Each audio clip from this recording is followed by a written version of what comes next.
उत्तर प्रदेश में जैसे जैसे चुनाव नजदीक आ रहे हैं वैसे ही सभी पार्टियों ने अपनी कमर कस ली है। विधानसभा का युद्ध शुरू हो चुका है। एक तरह से कुर्सी का दंगल उत्तर प्रदेश में चल रहा है।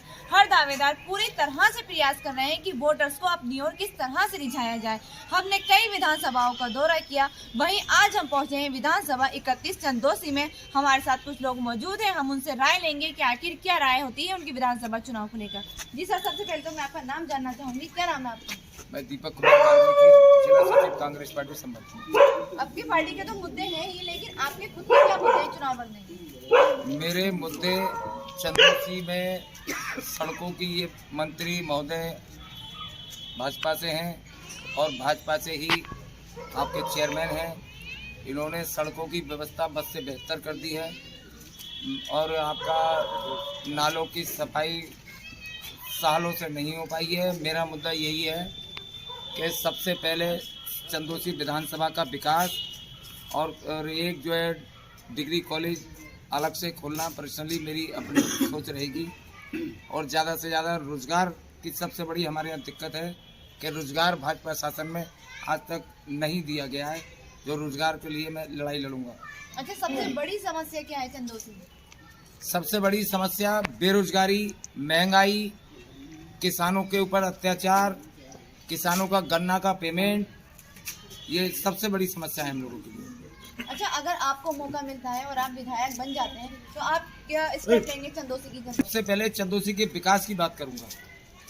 जो विकास सालों से चंदोसी में नहीं हो पाया है, उस सबसे पहले मैं विकास के ऊपर काम करूंगा। अच्छा, नए नए वादे जनता से किए जाते हैं सरकार आने से पहले, और जब चुनाव चले जाते हैं तो नेता इस तरह से साफ हो जाते हैं जैसे बादल बारिश के बाद साफ हो जाते हैं, तो क्या कहेंगे आप इसमें? ऐसा है, इस बार इन्हें जनता बताएगी।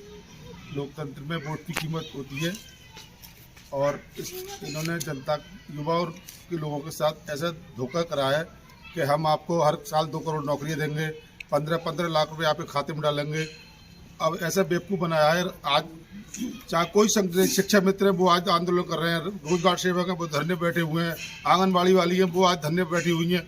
मतलब इस सरकार की नीति समझ में नहीं आ रही, क्या नीति है। ये सब चुनाव में पता चलेगा इन्हें। बीजेपी का कहना है कि गड्ढा मुक्त है उत्तर प्रदेश। कोई गड्ढा मुक्त नहीं है। ये तो सड़कों पे जाकर देखो, ये नहीं पता चलता कि सड़क में गड्ढा या गड्ढे में सड़क है। अच्छा, कांग्रेस का जो वादा है बिजली बिल को माफ करने का, तो इस वादे को कितना पूरा करेगी? कांग्रेस ने 72,000 करोड़ रुपए किसानों को माफ कराया। जिस समय किसान इतना परेशान था कि जीप की आवाज़ सुन के ईखों में दबक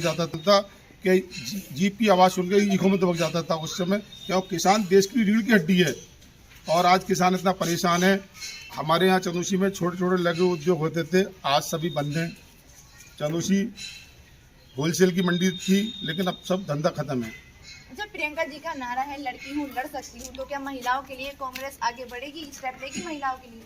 देखिए, प्रियंका दीदी ने स्पष्ट कह दिया है कि लड़की हूँ लड़ सकती हूँ। 40% कोटा किया है और वो 40% कोटा पूरा महिलाओं के लिए भरा जाएगा।